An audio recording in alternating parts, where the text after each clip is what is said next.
Hi guys, I want to answer your questions about DV lottery about America. So somebody asked, what is a DS260? Oh, after filling the DS260, what next? First of all, who is going to fill this DS260 and what is a DS260? A DS260 is a document which is given to the selectees, the people who applied to DV lottery and they are selected. They are given this form, a DS260. After receiving the first letter that they have been selected, they are asked to fill a DS260. And a DS260 is that form which will have your information, father's information, mother, your children. It will have history of your education, history where you have been residing, your travel history, your there is also security questions in the DS260. So when you fill this DS260, what next? After the DS260, uh, after submitting your DS260, you are given uh, uh, you are given a letter or confirmation code. A confirmation code is that uh, it has it's like a letter. It's like any letter telling you that you have successfully submitted your DS260 and you have this confirmation code to confirm that you have successfully submitted it. And that letter, you have to bring it with you to your interview.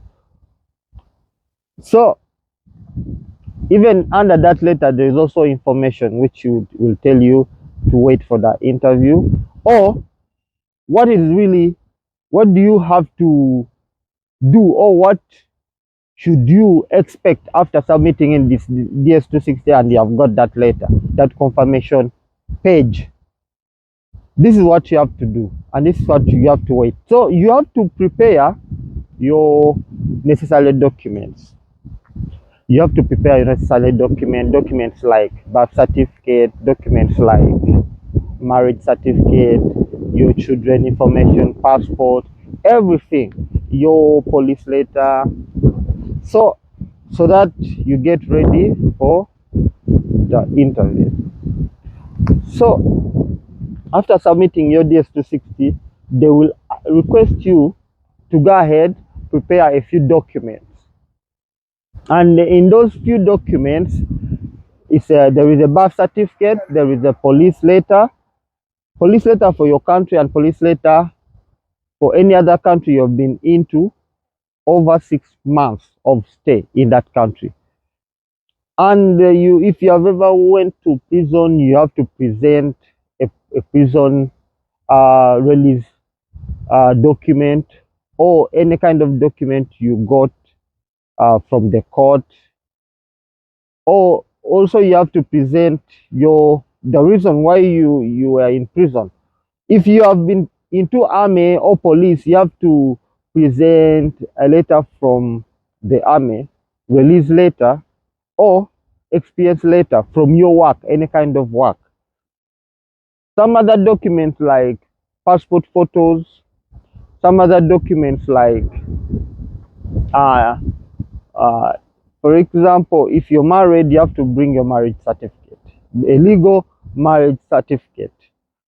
So hope I've answered this question. Let me phrase the question again. Somebody asked, what is the DS260, and after filling the DS260, what next? So what next is to prepare yourself and wait for the time when your case will be current and you are given an appointment at the embassy for interview. In simple terms, you are waiting for them to call you for the appointment. So another thing is, hello sir,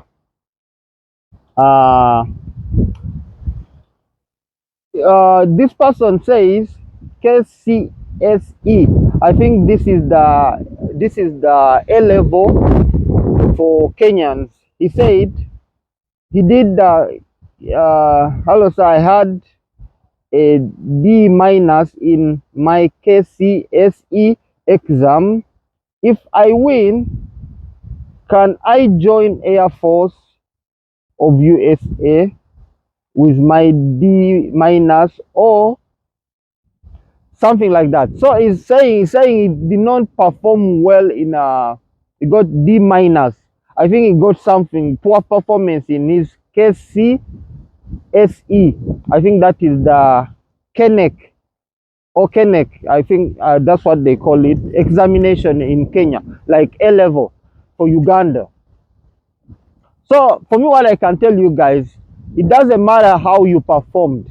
They're not going to qualify you, first of all, in DV lottery interview. They're not going to disqualify you because of your performance. But when you arrive at the interview, DV lottery interview, in whatever embassy you are going to attend your interview, if you arrive there confident and answer questions, they are not gonna look at the way you performed, and I think they don't care about it. Some people, they say they care about it, but if you are confident enough, I've seen a few friends of mine who have attended the DV lottery interview in Kenya or in another country, and they had poor performance. Even they failed, but they were given a visa just because they are confident and they could talk, and that's the kind of people they need here in America. So let me phrase this question again. He said he wants to join Air Force or military here in America. It's very easy. Once you come to America, you apply. There is another process of joining the military. You can apply and you will join. They take you through a training. If you pass the training, that's how you will be qualified. So don't be on tension or don't think a lot about that. Just come to USA, then apply to join the USA Army. There is a particular instruction they give you and a list of qualifications they need from you. So that's how you will qualify to join the Army or Air Force. So I will go to another question. Somebody asked, say you are the best teacher, but how can I cook when I have 80-year-old child as a single mom? Because I hear you can't leave a minor alone. Kindly educate. So he's saying, so I replied to him that you can go with her to work. For example, DoorDash, food delivery. Other things is to leave her at Jaja's place where we leave kids and we go to work. So meaning this lady is Trisha. Trisha asked, what if I have a minor and I want to go to work? Where will I leave that minor? Because it's not allowed to leave a minor in the house unattended to, even in the car. Anywhere you cannot leave your minor. By minor I mean like 9-year-old and less. 12-year-old you can leave them. They go to school, they come back home. Even around 10. But a minor can be like 6, 4, 2, 1. Those are so little. They cannot go to school. They cannot cook for themselves. They cannot live a life without their parents. So you cannot leave them unattended to, even in the car, even in the public, because something can happen, then you'll be incriminated for it. So guys, this person is leaving Africa, is coming to USA, and is asking himself or herself that, how am I going to work when I have a minor? So let me answer you. This is how you're going to work. You can get, first of all, you can get work where you can work with your child. Like DoorDash, you're delivering food. You apply DoorDash. DoorDash is where people go and pick food and deliver food. Pick items and deliver items to certain area. You can apply through the app DoorDash. Same applies to Uber. You can become a Uber driver and deliver things. Deliver Uber food delivery. Yeah. But another thing you can do is to take your child to a jaja. We have judges, we have grandmothers here who can care for your child. Even people who are not even grandmothers, same like nanny. You can hire a nanny if you have the money, which takes for you to hire a nanny. But if you wanna save money, you take your child to grandmother. It's $30 per day, 35, $30, 25. It's cheap because when you take your daughter or a minor to a grandmother, you can go and work. Even there is daycares here. Daycares are a little bit expensive, but if you qualify for reduced price, they can still give you. You take your children to daycare, they go and study. As easy as that. I've answered your question. Then let me go to another one. Somebody said, greetings. Is it a must to verify my academic document before going to DV lottery interview? It's not a must.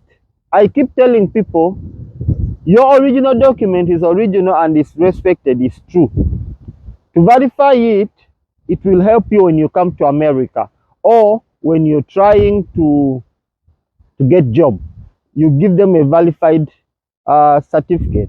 But still, to verify it, it can help you at the embassy to remove doubt of your legal document, like academic document, birth certificate. Verifying is when you have time, verify. If you don't have enough time, don't verify any document. When you come to a USA, there is also other means of ways you can verify your documents once you come here, which is international. But if you have time and money, just go and verify.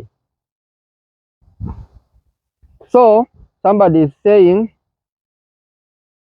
my brother is in year 2 doing bachelor's in nursing, but he applied DV lottery. Can he continue studies from abroad? We should first let him finish his 4-year course. If you're studying, I've seen a brother of mine here. I went with through DV lottery. We became like brothers.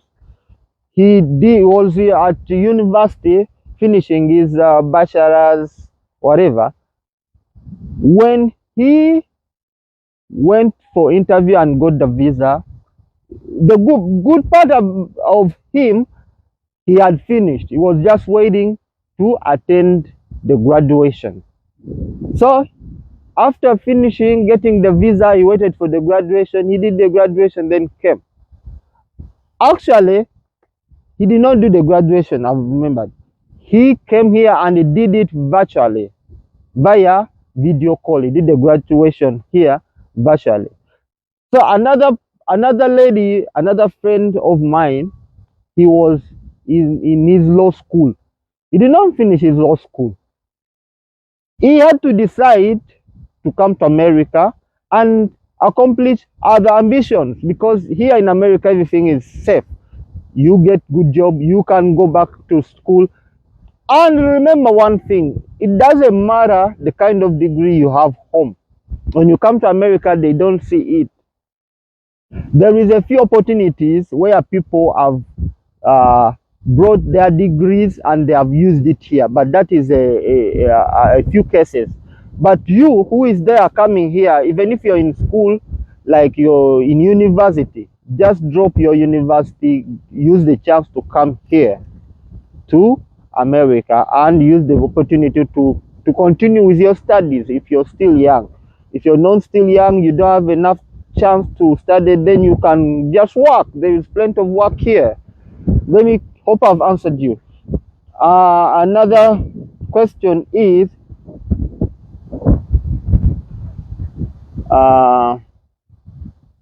somebody say for nurses, the problem is how to get the license. The nurses, yeah, the nurse here in America, you have to go to for 5 years of school. Yeah, it can be a problem, but if you are really interested in becoming a nurse here in America, you have to go back to school. If you are a licensed practitioner, nurse practitioner in your country, you are licensed, you can come here and try to convert it to USA. Then they will offer you the certificate. Then somebody else asked Aaron, I did not apply with my husband. When I get selected, is it possible for me to say I'm married in the DS260? So if you did not add your husband in your initial entry, just marry him again, make it seem it's a new marriage, and add him, get a new marriage certificate.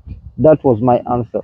Then another person said, hello, bro, I have something wanna ask about DV lottery.